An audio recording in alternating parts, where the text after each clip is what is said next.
అనారోగ్యం, వైద్యం. ఒకరోజు పరమాచార్య స్వామి వారు పాదాలు బాగా వాచిపోయాయి. చూడ్డానికి బోధకాలు వచ్చిందేమో అనేలాగున్నాయి. ఒక పెద్ద ముత్తైదు స్వామివారికి హారతి ఇచ్చింది. వారి పాదాలు చూసి చాలా బాధపడింది. ఆవిడ అక్కడున్న వారితో, తన దగ్గరకు వచ్చిన భక్తులు బాగోగులు చూసే మహాస్వామి వారిని పట్టించుకునే వారే లేరా అని అడిగింది.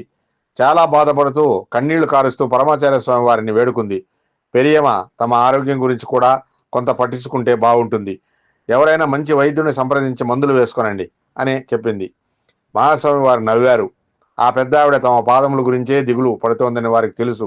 అరగంట తరువాత వచ్చి నా పాదములు చూడు అని మహాస్వామి వారు ఆవిడతో అన్నారు. ఆ పెద్ద ఆవిడ వెళ్ళిపోయిన తరువాత మహాస్వామి వారు 15 నిమిషాలు పద్మాసనంలో కూర్చుని ధ్యానంలోకి వెళ్ళారు. కొద్దిసేపటికి తర్వాత ఆ పెద్ద ఆవిడ మళ్ళా వచ్చింది. పరమాచార్య స్వామి వారి పాదాలు మామూలు స్థితికి వచ్చి వాపు తగ్గిపోయింది. ఏ వైద్యము లేక ఏ మందులు వాడక స్వామివారి పాదాలు ఎలా బాగయ్యాయో ఆవిడికి అర్థం కాలేదు. వారి దేహానికి అనారోగ్యం తెచ్చుకుని వారే దాన్ని నయం చేసుకోవడం స్వామివారికి ఒక లీల. భక్తుల బాధలను తాను భరించి శాస్త్రబద్ధంగా వారి కర్మలను తుడిచివేయడమే వారి లీల. కానీ పరమాచార్య స్వామి వారి విషయంలో ఎటువంటి తర్కానికి తావులేదు. ఆయన ఆది వైద్యుడు.